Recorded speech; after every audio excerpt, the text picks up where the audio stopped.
नमस्कार दोस्तों, मेरा नाम है प्रवीण और आप देख रहे हैं पाविका फ्लेट से इस चैनल को एक बार फिर से। तो आज मैं लेकर आपके लिए बहुत ही important topic again from the strength of material. जो आज का टॉपिक है, again we are shifting from type 2 to type 3, यानी कि जो है स्ट्रेंथ ऑफ मटेरियल का टाइप 3 चैप्टर है हमारा, सिंपल स्ट्रेसेस एंड स्ट्रेन। जो आज हम टॉपिक पढ़ने वाले हैं सिंपल स्टैटिकली इनडिटर्मिनेट प्रॉब्लम्स का, यानी कि टाइप 3। बट आगे बढ़ने से पहले अगर आपने मेरा चैनल सब्सक्राइब नहीं किया तो प्लीज ये आपसे बहुत बड़ी सी रिक्वेस्ट कि आप मेरे चैनल सब्सक्राइब कीजिए, लाइक एंड शेयर करना मत भूलिएगा, ताकि मैं ऐसे ही एजुकेशनल वीडियोस आपके लिए हमेशा हर पल लेके आता हूँ। और इसी वीडियो के डिस्क्रिप्शन बॉक्स में अगर आप देखें तो आपको एक लिंक मिलेगा, जहां से आप इसी चैप्टर, यानी जो हमारा चैप्टर या फिर बोल सकते प्लेलिस्ट का नाम है सिंपल स्ट्रेसेस एंड स्ट्रेन, से तमाम टॉपिक्स हमने काफी पूरा थ्योरी वर्क कंप्लीट किया है। पूरे यूनिवर्सिटी में आए हुए एग्जांपल्स जो भी हैं, न्यूमेरिकल्स हैं, वो सारे के सारे कंप्लीट किए हुए हैं। आप देख सकते हैं, किसी को सजेस्ट कर सकते हैं। और एक और छोटी सी रिक्वेस्ट है, अगर आपको लगता है कि हमारे चैनल से आपको कुछ बेनिफिट हुआ है, क्योंकि फिलहाल अब हम फोकस कर रहे हैं केमिकल इंजीनियरिंग के वीडियोस पे, स्ट्रेंथ ऑफ मटेरियल हमें पूरा करना है। वैसे मेरे काफी सारे वीडियोस हैं स्ट्रेंथ ऑफ मटेरियल पे, मगर मैंने देखा कि स्ट्रेंथ ऑफ मटेरियल पे कुछ पार्ट रह गया है, कुछ न्यूमेरिकल्स रह गए, उसी के साथ मैं आया हूं। ठीक है, साथ में आप अगर फ्लूइड मैकेनिक्स भी पढ़ रहे हैं तो देख सकते हैं पूरा सिलेबस कवर कर दिया गया। Civil engineering, fluid mechanics, mechanical engineering, fluid mechanics, सारा का सारा कवर कर दिया गया। साथ में केमिकल इंजीनियरिंग के वीडियोस हैं, हीट ट्रांसफर है, देन फ्लूइड मशीनरी है, जो मैकेनिकल इंजीनियरिंग का सब्जेक्ट है, 3rd एंड 5th सेमेस्टर में भी है। तो आप देख सकते हैं, अगर आपको लगता है कि हमारे चैनल से आपको कुछ बेनिफिट हुआ तो प्लीज डोनेट कीजिएगा, उसका लिंक भी डिस्क्रिप्शन बॉक्स में दे दिया गया है। ओके, इस क्वेश्चन को हम समझेंगे अपनी नेटिव लैंग्वेज हिंदी में, साथ में बनाएंगे डायग्राम। ऑलरेडी इस क्वेश्चन में डायग्राम दिया हुआ है, लिखेंगे साथ में गिवन डेटा। ओके, तो चलिए इस क्वेश्चन को पढ़ते हैं, साथ में लिखेंगे गिवन डेटा। क्योंकि आपको मालूम है कि कोई भी न्यूमेरिकल अगर हम करते हैं यूनिवर्सिटी एग्जाम में, तो एटलीस्ट 5 या 10 मार्क्स का होगा, तो at least there may be chance of getting 1 marks to 2 marks. अगर सपोज किसी वजह से आप अटेम्प्ट नहीं कर पाए, बट अगर आप मेरे स्टूडेंट, तो मेरी कोशिश है कि आपको एक एक चीज बारीक से बारीक कॉन्सेप्ट भी क्लियर करवाऊं। तो चलिए स्टार्ट करते हैं। जैसे कि आप देख रहे हैं टाइप 3 है, already type 1 type 2 simple stresses and strain का मैं ऑलरेडी करवा चुका हूं। काफी सारे न्यूमेरिकल से आप देखिएगा जरूर, एकदम सिंपल शब्दों में मैंने बताया। Okay, a square bar. Okay, देखिए सबसे पहले सिंपल स्टैटिकली इनडिटर्मिनेट प्रॉब्लम्स, कौन सी प्रॉब्लम्स होती है? देखिए कुछ प्रॉब्लम्स होती हैं जिनका हम सिंपल स्टैटिक्स की इक्वेशन को यूज करके सॉल्व नहीं कर सकते। देखिए अब ये क्वेश्चन किस वजह से डिफरेंट है हमारे पिछले टाइप 2 या टाइप 1 क्वेश्चन से। आप देख रहे हैं दोनों साइड से वॉल लगी हुई है, एक बार है ए बी सी, कहने का मतलब है बार है ए सी। ओके, वो कैसे बना हुआ है? आप बोल सकते हैं 2 पार्ट से बना हुआ है, एक ए बी है, एक बी सी। ओके, दोनों साइड से वॉल लगी हुई है, तो डेफिनेटली ये बढ़ तो सकता नहीं है। ओके, ऊपर से इसके ऊपर रिजल्टेंट फोर्स भी लगी हुई है सेंटर पे, लगभग बी पोर्शन पे। बट इससे पहले जो आपने क्वेश्चंस देखे थे, वो जो बार थे वो एक साइड से फिक्स थे। ठीक है, ओके, यहां पर कुछ 150 किलो न्यूटन या जो भी आपकी मर्जी है, इधर ठीक है 150 किलो न्यूटन एक्ट कर रहा है। तो उन क्वेश्चंस को एनालाइज करना काफी इजी था। ठीक है, बट इन क्वेश्चंस को एनालाइज करना थोड़ा मुश्किल है। क्यों? क्योंकि जो भी आपने कोई क्वेश्चंस देखे होंगे उससे पहले, ठीक है, देखिए यहां पर हम वो वाले पार्ट पे फोकस करते थे जो फ्री एंड है, जो हवा में फ्री एंड है। देखिए इस पे हमें फोकस करना नहीं है क्योंकि ये दीवार में फिक्स है। ओके, दूसरा एंड कौन सा है जो हवा में है? That is this. तो हम इसकी वजह से हम फोर्सेस निकाल लेते थे कि कौन से बॉडी पार्ट पे, यानी कि जब फ्री बॉडी डायग्राम बनता था, ओके, अलग अलग पार्ट का, तो उस दौरान हम फोर्सेस का डिटर्मिनेशन करते थे, फोर्सेस को ढूंढते थे और बहुत इजीली से फोर्स को डिफाइन कर देते थे। बट यहां पर क्योंकि आपका बार दोनों साइड से वॉल से बंद गया है, या फिर बोल सकते हैं बार दोनों साइड से आपका फिक्स्ड है, क्या बोलते हैं, वॉल में, तो यहां पे फोर्सेस को डिफाइन कर पाना थोड़ा सा मुश्किल हो जाता है। तो कुछ इस तरह से हम प्रोसीजर करने वाले, आप देखिएगा भी। ठीक है, तो क्वेश्चन पढ़ते हैं। A square bar 50 mm into 50 mm in cross section area is held tightly between the walls and loaded by an axial force as shown in figure। एक स्क्वायर बार है। ठीक है, सबसे पहले आपको ये मालूम होना चाहिए। देखिए बार किस तरह के हो सकते हैं? देखिए इस तरह के भी हो सकते हैं। क्लियर हो गया? तो ये हो गया हमारा स्क्वायर बार। वही आपका सर्कुलर बार भी हो सकता है जिसका क्रॉस सेक्शन एरिया सर्कुलर है। देखिए सर्कुलर बार हम क्यों बोलते हैं, क्या बोलते हैं, या फिर स्क्वायर बार क्यों बोलते हैं? आप देख रहे हैं ये वाला एरिया, ये होता है क्रॉस सेक्शन एरिया जिसके ऊपर फोर्स एक्ट करती है। क्लियर हो गया? ओके, इस केस में ये क्या बोलते हैं, इस पर्टिकुलर जो मैंने एग्जांपल लिया है, इस केस में आपका सर्कुलर क्रॉस सेक्शन एरिया है, यहीं पर आपकी फोर्स एक्ट करती है। आइदर मींस एक्सियल डायरेक्शन में करेगी, ये तो सबको मालूम ही है। ठीक है, जिस डायरेक्शन में इसकी खुद की एक्सिस होती है उसी डायरेक्शन में ये फोर्स एक्ट करती है। इसी वजह से इसे एक्सियल फोर्स, यानी कि बार सब्जेक्टेड टू एक्सियल फोर्स, ये चैप्टर कहलाया गया। चैप्टर का नाम ही है। ज्यादातर आप देखेंगे जो भी फोर्स एक्ट करती है वो एक्सियली एक्ट करती है। एक्सियली तो आई थिंक अब आपको समझ गया होगा, बहुत क्लियर हो गया, ठीक है। यानी कि जिस डायरेक्शन में इसकी खुद की एक्सिस है उसी डायरेक्शन में ये फोर्स एक्ट करिए। अभी जरूरी नहीं कि फोर्स बाहर की तरफ निकल रही होगी, यानी कि ये बार आपका टेंशन में आ जाएगा, ये कॉम्प्रेसिव भी हो सकता है, यानी कि जो फोर्स का नेचर है वो कॉम्प्रेसिव भी हो सकता है, यानी कि बार आपका कॉन्ट्रैक्ट हो सकता है। तो that was some basic things जो मैंने आपको बताई। ओके, तो एक स्क्वायर बार है जैसे कि ऑलरेडी बताया हुआ है, जिसका क्रॉस सेक्शन एरिया स्क्वायर है। ओके, तो ये क्या है, लेंथ इनटू ब्रेड्थ। तो ये स्क्वायर क्रॉस सेक्शन एरिया का लेंथ इनटू ब्रेड्थ है, मतलब ये जैसे कि मैंने ऑलरेडी बोला, ठीक है। तो ये वाला, ये उसकी लेंथ हो गई और ये हो गई इसकी ब्रेड्थ, या फिर हाइट बोल सकते हैं। लेंथ इनटू हाइट बोल लीजिए या लेंथ इनटू ब्रेड्थ बोल लीजिए, आपकी मर्जी, ठीक है। Length and breadth. ओके, तो ये दिया हुआ है, तो that means they have given an area. अब ये क्रॉस सेक्शन एरिया है जहां पर क्या बोलते हैं, ये एक्ट कर रही है फोर्स। तो 50 into 50 mm that is your, और याद रखिएगा ये mm में, तो mm into mm is mm square. So this is 50 into 50 is 22,500 mm square. Clear हो गया? ओके, अब ये जो क्रॉस बार है जिसका cross section area 2500 mm square है, इसको दो वॉल के बीच में फिक्स कर दिया गया है, मतलब टाइटली उसको पकड़ लिया गया। ओके, और उसको लोड कर दिया गया एक्सियल फोर्स से। मैंने ऑलरेडी बताया कि एक्सियल फोर्स कौन सी होती है, यानी कि इसकी खुद की एक्सिस अगर आप देखेंगे जिस डायरेक्शन में होती है उसी डायरेक्शन में एक फोर्स एक्ट कर रही है, तब ये कहलाता है एक्सियल फोर्स से सब्जेक्ट कर दिया गया। और अब देखिए एक्सियल फोर्स जो एक्ट कर रही है, फिलहाल आप देख रहे हैं इस क्वेश्चन में पूरे, ठीक है, इसके कुछ डायमेंशन दिए हुए। ए बी पार्ट की डायमेंशन 100 mm है, बीसी पार्ट की डायमेंशन 150 mm है। ओके, जो net resultant force B portion पे एक्ट कर रही है वो 150 किलो न्यूटन है। क्लियर हो गया ये? ओके, तो यहां पर दिया ही हुआ है, तो इसलिए कोई ज्यादा घबराने की तो जरूरत है ही नहीं, कोई टेंशन लेने की जरूरत नहीं। ओके, अब क्या बोला गया, देखिए डिटरमाइन द एंड रिएक्शंस। तो हमें पता करना है कि वॉल द्वारा कितनी फोर्स एक्सर्ट की जा रही है। अगर मैं फ्री बॉडी डायग्राम बनाऊंगा, देखिए डिटरमाइन द एंड रिएक्शंस, यहां पे लिख देता हूं एंड रिएक्शन, यानी कि एंड रिएक्शंस मींस कितनी फोर्स एक्सर्ट की जा रही है आपके वॉल द्वारा, ऐसे भी बोल सकते हैं, ठीक है। फिलहाल अब ऐसा आप सोच सकते हैं क्योंकि ये दोनों दीवार द्वारा फिक्स कर दिया गया है, टाइटली फिक्स कर दिया गया, पकड़ लिया गया है, तो डेफिनेटली दीवार फोर्स लगा रही होगी। क्लियर हो गया? दीवार फोर्स लगा रही होगी। ओके, एंड क्योंकि यहां पर बीच में नेट रिजल्टेंट फोर्स एक्ट कर रही है, तो डेफिनेटली ये बढ़ने की कोशिश कर रहा होगा, मगर ये बढ़ नहीं पा रहा क्योंकि दोनों साइड दीवार है। क्लियर हो गया? ओके, तो हमें क्या फाइंड आउट करना है, एंड रिएक्शंस फाइंड आउट कर रहे हैं। तो एंड रिएक्शंस को हम एक काम करेंगे, फोर्सेस से रिप्लेस कर देंगे जब हम फ्री बॉडी डायग्राम बनाएंगे। And also the extension of portion BC. तो बीसी कितना बड़ा हुआ वो हमें देखना है, ठीक है। अब ये देखिए ये बढ़ तो सकता नहीं है, ठीक है। क्लियर हो गया? अगर बीसी बढ़ेगा तो डेफिनेटली एबी को कम होना पड़ेगा, और आप देखेंगे टोटल चेंज इन लेंथ, यानी कि जो टोटल चेंज आया होगा पूरे रॉड एसी में, ठीक है, वो तो जीरो ही आने वाला है क्योंकि दीवार है भाई, बढ़ के कहां जाएगा ये। ओके, तो मैं यही बात कर रहा था। तो अभी हमें कितना निकालना है, एक्सटेंशन ऑफ पोर्शन बीसी। तो यहां पर मैं डेल बीसी, देखिए आपको मालूम है चेंज इन लेंथ किससे डिनोट करते हैं, डेल एल से। और कौन से पोर्शन में पूछ रहा है, बीसी पोर्शन में पूछ रहा है, इसलिए क्वेश्चन मार्क। और ई की वैल्यू दी हुई है मॉडुलस ऑफ इलास्टिसिटी, क्योंकि ये प्रॉपर्टी होती है मटेरियल की। तो E they have given 100 gigapascal, ठीक है, 100 गीगा पास्कल। क्लियर हो गया? ओके, तो इन क्वेश्चंस को हम करेंगे, अब चलिए जल्दी से कर लेते हैं, ठीक है। तो ये देखिएगा, इसमें हम कुछ टाइप 3 में काफी चीजें देखने वाले हैं, ठीक है। सबसे पहले आप देखिए कि हमें फ्री बॉडी डायग्राम बनाना है। अब ये पूरा रॉड दो पार्ट में डिवाइडेड है। ओके, कुछ एक ये रॉड है और एक ये रॉड, ठीक है। अगर आपको मालूम है, पहले मैं नामकरण कर देता हूं इसका, ए और ये बी, ओके, और ये बी और ये सी, ठीक है। मैंने क्या किया, ये जो रॉड है सिंगल रॉड से दो पार्ट में डिवाइड कर दिया, बी पार्ट से। ओके, अगर इन दोनों रॉड को हम कंबाइन करेंगे तो कुछ इस तरह से बनेगा जो आपको नीचे दिख रहा है, ठीक है।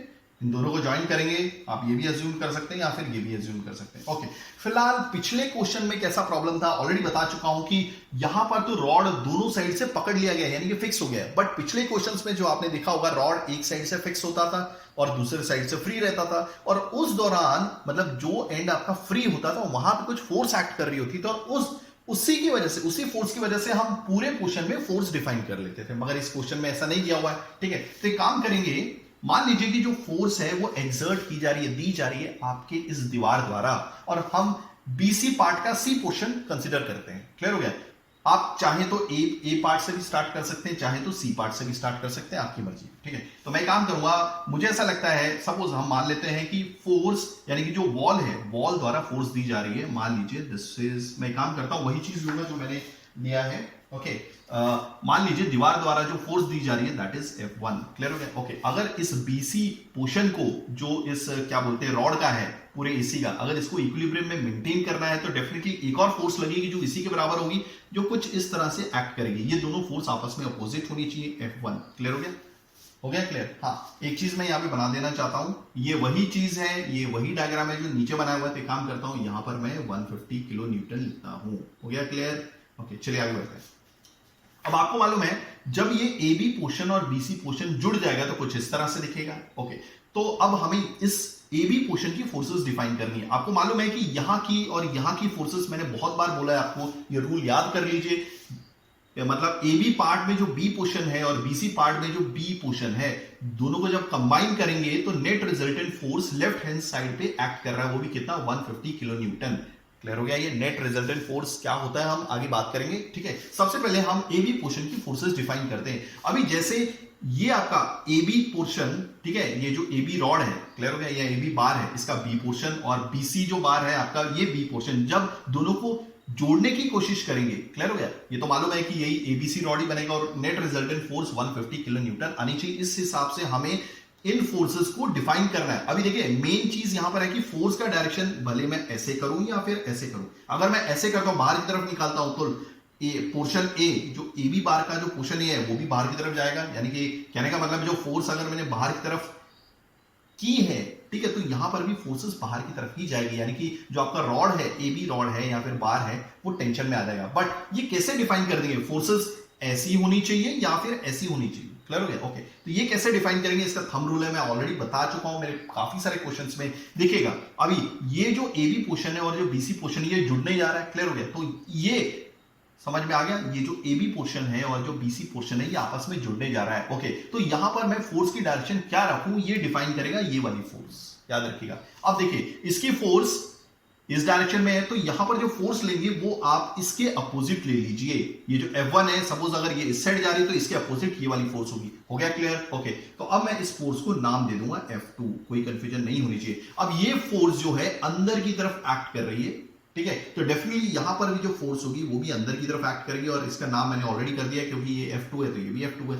अब इसमें कोई कंफ्यूजन नहीं होनी चाहिए। हो गया क्लियर? ओके, चलिए आगे बढ़ते हैं। ओके, अब यहां पर फोर्सेस के डायरेक्शन सेट हो गए, क्लियर हो गया? वो भी हमने अजम्पशन से किया, हमने अजम्पशन राइट हैंड साइड से स्टार्ट किया था। हो गया? आप चाहें तो लेफ्ट हैंड साइड से भी स्टार्ट कर सकते हैं, कोई प्रॉब्लम नहीं है, ठीक है। ओके, अब आपको मालूम है, अब हम आते हैं नेट रिजल्टेंट फोर्स में। अब जैसे ही मैं AB बार को और BC पार्ट को ज्वाइन करता हूं, तो आप देख रहे हैं ये जो B पोर्शन है BC पार्ट का, और ये जो B पोर्शन है AB पार्ट का, ये ज्वाइन होकर एक लाइन बन जाएगा, और उसकी वजह से net resultant force left hand side पे एक्ट कर रहा है। अब ये नेट रिजल्टेंट फोर्स क्या होती है? नेट रिजल्टेंट फोर्स होती है डिफरेंस किसी भी नहीं, यानी कि नेट रिजल्टेंट फोर्स मींस दो फोर्सेस का डिफरेंस। अब ये कौन सा है? देखिए, क्योंकि ये जो नेट रिजल्टेंट फोर्स है B पोर्शन पे एक्ट कर रहा है, क्लियर हो गया? ओके, तो डेफिनेटली हम जो दो फोर्सेस की बात कर रहे हैं वो एक F2 है और F1 है। देखिए F1 जो फोर्स है वो BC पार्ट के B पोर्शन पे एक्ट कर रही है, और ये जो F2 फोर्स है ये AB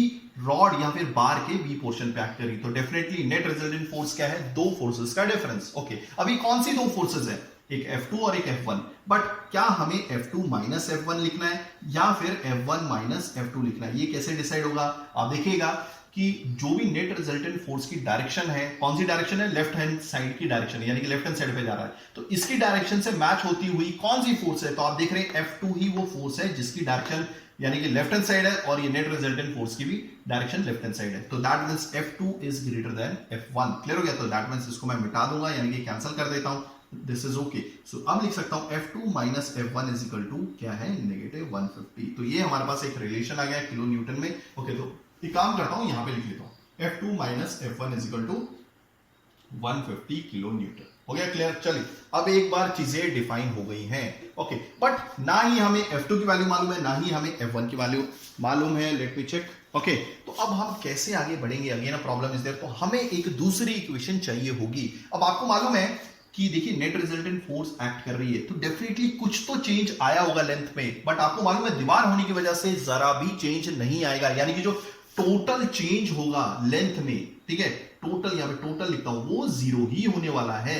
हाँ, क्लियर हो गया? ओके, ऐसा हो सकता है कि बीसी पोर्शन बढ़ जाए बट उसके चक्कर में, ठीक है, देखिए टोटल चेंज इन लेंथ नहीं पैदा होगा क्योंकि दोनों साइड दीवार लगी हुई है, ठीक है, अंदर भले कितनी भी नेट रिजल्टेंट फोर्स एक्ट करे कोई प्रॉब्लम नहीं है। हाँ, ओके, हाँ, ऐसी चीज हो सकती है कि बीसी पोर्शन बढ़ जाए तो उसके बदले में जितना बीसी पोर्शन बढ़ा है उतना यानी कि बीसी पोर्शन में एक्सटेंशन देखने को मिला, यानी कि एलोंगेशन देखने को मिला। तो जितना बीसी पोर्शन बड़ा है अपनी ओरिजिनल लेंथ से उतना एबी अंदर सिकुड़ भी जाएगा, क्लियर होगा। बट अगर आप देखेंगे ओवरऑल चेंज जरा भी नहीं होगा, यानी कि जीरो ही होगा। तो ये इक्वेशन तो वैलिड होती है, क्लियर हो गया। ओके, अब आपको मालूम है डेल्टा एल होता क्या है। डेल्टा एल मैं ऑलरेडी पिछले काफी सारे वीडियोस में आपने देखा होगा, P into L upon A into E, मैंने बताया कि कैसे डिफाइन होती है। ओके, तो that means total change in length is equal to zero.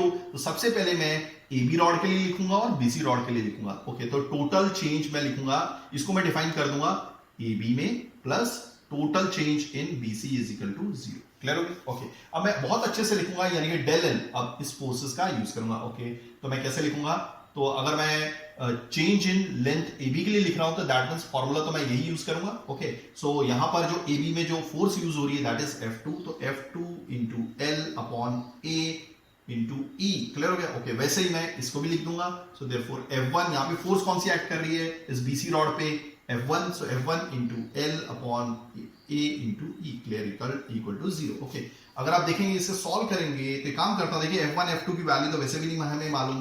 Okay, तो अगर आप इसे सॉल्व करेंगे, एल क्या है आपका 100 हो गया, ए क्रॉस सेक्शन एरिया क्या ऑलरेडी हमने लिखा हुआ है दैट इज योर 2500। ओके, ई की वैल्यू याद रखिएगा ये गीगा पास्कल में है, तो अब हम इसे कन्वर्ट कर लेंगे किलो न्यूटन पर एमएम स्क्वायर में। ओके, मैं यहां पे लिख देता हूं 1 giga pascal can be written as 1 kilo newton पर एमएम स्क्वायर, क्लियर हो गया। ओके, तो कहने का मतलब है मैं इसको कैसे लिख सकता हूं, ई की वैल्यू को 100 किलो न्यूटन पर एमएम स्क्वायर ऐसे लिखा जा सकता है। ओके, तो अब जैसे ही ई की वैल्यू पुट करेंगे तो यहां पे किलो लगा हुआ है, किलो को एब्सॉर्ब कर लीजिए, दैट इज मल्टीप्लाई 100 इंटू 1000। अगर आप इसे सॉल्व करेंगे तो आपकी वैल्यू कुछ इस तरह से आएगी जो मैं अभी आपको बताऊंगा। एल, ओके, ये जो पोर्शन है ये बीसी का है। ओके, यहां पर जो लेंथ है that is your 150। Okay, area is what, area तो दोनों का क्रॉस सेक्शन एरिया तो सेम ही रहने वाला है 2500। मैं इसे ब्रैकेट में ले लेता हूं, 2500 इंटू ई की वैल्यू तो सेम ही रहने वाली है 100 into 1000। Okay, equal to zero. थोड़ी सी जगह का प्रॉब्लम है तो एक काम करता हूं, इसको मिटा देता हूं, फिलहाल तो इसका यूज हो ही गया लगभग। ओके, तो अगर आप इसे सॉल्व करेंगे, लेट मी चेक मैंने क्या लिखा हुआ है, तो ये कुछ इस तरह से आएगा 4 इंटू 10⁻⁷ F2 प्लस F1 क्या है हमारी 6 into 10⁻⁷ F1 equal to zero. Okay, अब इस इक्वेशन का यूज करके आप क्या करेंगे, सिंपली यहां से आप कौन सी इक्वेशन निकालना चाहते हैं, एक मिनट मैं देख लेता हूं मैंने कौन सी इक्वेशन पुट की थी। ओके, तो एक काम करूंगा, मैं F2 की वैल्यू यहां से निकालूंगा। सपोज F2 की वैल्यू यहां से निकाल सकता हूं 150 किलो न्यूटन। देखिए F2 की अगर वैल्यू निकालता हूं नेगेटिव F1 उस साइड जाएगा तो that will be F plus F1। Okay, तो मैं क्या करूंगा, सिंपली देखिए ये दोनों इक्वेशंस हैं, ठीक है, simultaneous equation in two variables. Okay, actually this one simultaneous linear equations हैं, ठीक है, क्लियर हो गया। Okay, so this is a linear equation in two variable है, तो आप सॉल्व कर सकते हैं, तो ये तो बहुत इजी है जो आपने 9th क्लास में पढ़ा हुआ है। ओके, सो यहां पे क्या करूंगा 4 इंटू 10⁻⁷ F2 की जगह मैं क्या पुट कर दूंगा, that is your 150 plus F1 हो गया, क्लियर हो गया, plus 6 into 10⁻⁷ F1 equal to zero. तो लाइक दैट अगर आप इस प्रॉब्लम को मतलब इस इक्वेशन को अच्छे से सॉल्व करेंगे तो मैं काम करता हूं डायरेक्टली आंसर पे ही आता हूं, ठीक है, तो यहां पे लिख देता हूं। ओके, तो यहां पर जो F1 आता है this is coming out to be, ये नेगेटिव आ रहा है। ओके, यहीं पर ध्यान देने लायक बात है। Okay, F1 is coming, let me check how much it is coming, negative 60 kilo newton. देखिए अब यहां पर आंसर हमारा नेगेटिव आ रहा है, अगर आप इसे सॉल्व करेंगे तो F1 की आपको वैल्यू मिल जाएगी, F1 is equal to negative 60 kilo newton, ठीक है।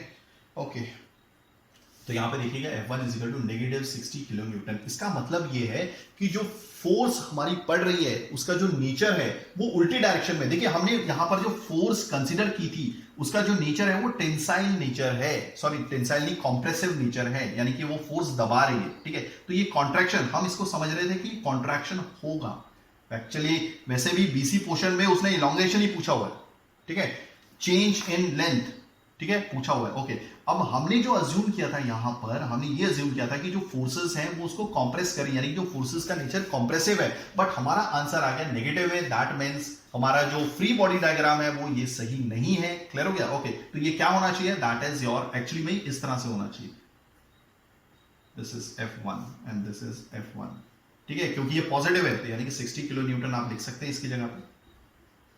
ओके, तो ये हो गया हमारा BC। क्लियर हो गया?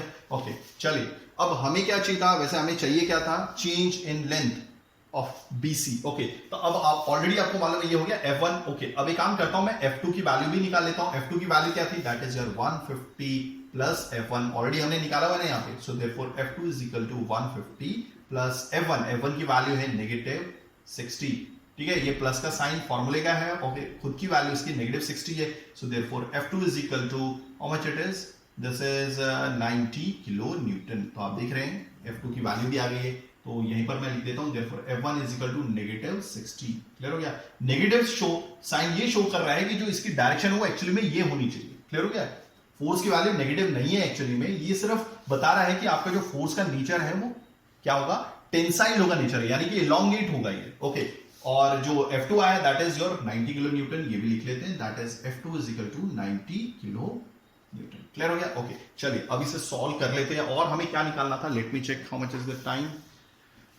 ओके, चलिए अभी देखिए, अब हमें क्या निकालना है? Change in length of BC। Let me check, एक चीज मैं जरा चेक करना चाहता था कि हमें क्या पूछा गया था। एक तो एंड रिएक्शंस, देखिए एंड रिएक्शन तो हमारे हो गए। एंड रिएक्शंस क्या है? फोर्स इधर सपोर्ट द्वारा, यानी कि जो वॉल थी उसके द्वारा कितनी फोर्स लगाई जा रही थी, एक F1 और एक F2, ठीक है। ओके, और दूसरा क्या पूछा था? कितना एक्सटेंशन हुआ एक्चुअली में। देखिए वो जो चेंज इन लेंथ है वो कॉन्ट्रैक्शन भी हो सकता है BC में। ओके, पूछ रहा है कि BC में कितना एक्सटेंशन हुआ, क्योंकि आपने देखा, देखिए मैंने तो फ्री बॉडी डायग्राम बना दिया एक्चुअली। क्लियर हो गया? इसे मैं मिटा देता हूं। ओके, एक्चुअली में ये होना चाहिए। क्लियर हो गया? अब उसने खुद ही बोल दिया कि कितना इलॉन्गेशन हो रहा है BC पार्ट में, तो दैट मींस यहां पर जो फोर्स का नेचर है स्टार्टिंग में ही हमें टेंसाइल नेचर कंसीडर कर लेना चाहिए था, तो हमें इससे ये पता चला। ओके, अब क्या पूछा है? कितना चेंज इन लेंथ आया। ऑलरेडी मैंने आपको बता दिया है, ये फॉर्मूला क्या? P into length upon A into E। Clear हो गया? ओके, P क्या है हमारी? BC पार्ट के लिए हम फोर्स, ये जो P है, P is nothing but the force which is acting on part BC, यानी कि बार BC। अब ये जो फोर्स है इसका जो नेचर है टेंसाइल है। ओके, तो ये कितनी वैल्यू आई है यहाँ पर? कितनी? F1 की वैल्यू एक्ट कर रही थी ना, ये F1 है, ठीक है। सो F1 की वैल्यू कितनी है? 60 इंटू लेंथ, लेंथ कितना है? That is your 150। ओके, अब एक चीज रह गई यहाँ पर, 60 किलो न्यूटन है, तो आपको 1000 किलो न्यूटन 60, F1 की वैल्यू कितनी है? 60 किलो न्यूटन, तो किलो को एब्जॉर्ब कराना पड़ेगा। Okay, that is 1000। L की वैल्यू कितनी है? दैट इज 150 mm, हो गया, divide by area, area is 2500 into E की वैल्यू कितनी है? दिस इज 100, जैसे ऑलरेडी लिखा है 100 किलो न्यूटन पर mm square, so that will be 1000। ये जो 1000 मैंने लिखा, देखिए E की वैल्यू और ये 1000 क्या है? ये किलो। हमने GPa से इसको कन्वर्ट कर लिया, सेम है, देखिए 1 GPa is equal to 1 kilo newton पर mm स्क्वायर, तो हमने जस्ट GPa को रिप्लेस करके किलो न्यूटन पर mm स्क्वायर लिख दिया है। बट जब आप मतलब फॉर्मूले में यूज करेंगे तब आपको किलो एब्जॉर्ब कराना पड़ेगा, ठीक है। So therefore change in length of BC is coming out to be 0.036 mm। तो आई होप आपको चीजें समझ में आ गई होंगी किस तरह से ये सिंपल स्टैटिकली इंडिटरमिनेट प्रॉब्लम्स काम करते हैं, ठीक है। आपने देखा यहाँ पर जो ध्यान देने वाली बात थी कि आपको यहाँ पर फ्री बॉडी डायग्राम में जो होने वाली फोर्सेज है वो अज्यूम करनी पड़ती है। अगर कोई आंसर नेगेटिव आ भी जाता है तो दैट मींस, यानी कि फोर्स ये क्या बताती है कि आइदर उसका जो नेचर है जो आपने अज्यूम किया था उसका अपोजिट है। क्लियर हो गया? आई होप आपको सारी चीजें समझ में आई होंगी। अगर आप ऐसी एजुकेशनल वीडियोस चाहते हैं तो please do right a comment, मैं पूरी कोशिश करूंगा टाइमिंग की वीडियोस लेके आने की। थैंक्स फॉर वॉचिंग, धन्यवाद, थैंक यू।